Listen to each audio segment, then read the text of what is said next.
Quero falar hoje rapidamente aqui sobre um assunto que eu acho de bastante importância, fundamental importância na libertação.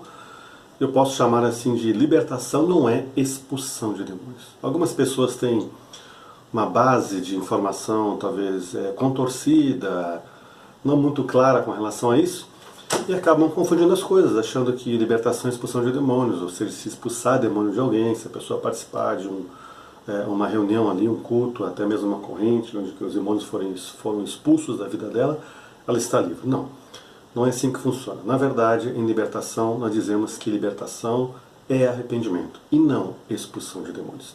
Os demônios estão na vida de uma pessoa, podem estar na vida de uma pessoa somente se tiverem direito legal. Ou seja, se uma base legal foi dada, uma brecha, uma porta foi aberta para acesso deles. Essas portas são abertas, sabemos que é através de pecados praticados pelo ser humano. Se uma pessoa não tiver consciência de que ela tem que se arrepender, e não se arrepender genuinamente, e confessar então esses pecados a Deus Pai em arrependimento, ela não estará livre.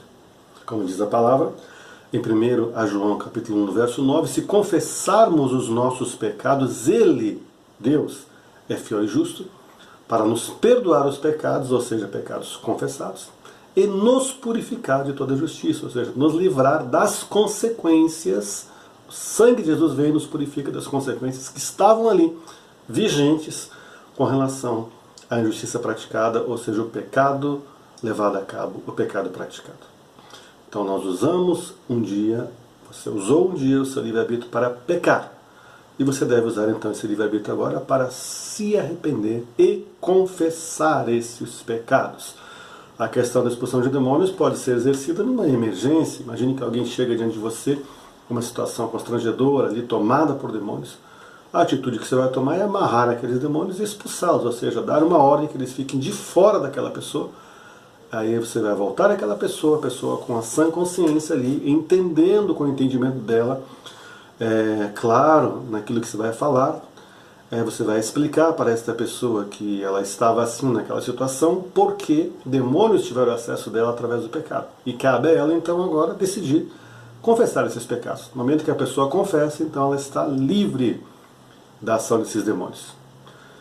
Então, nós podemos dizer aqui que libertação é confissão de pecados em arrependimento e não apenas expulsão de demônios. A expulsão pode ser feita depois dessa confissão, precedida de um arrependimento diante de Deus Pai. A pessoa se arrependeu, confessou, e aí então ela estará livre. Como está em Provérbios também, capítulo 28, 13. Aquele que esconde as suas transgressões, ou seja, seus pecados, jamais prosperará.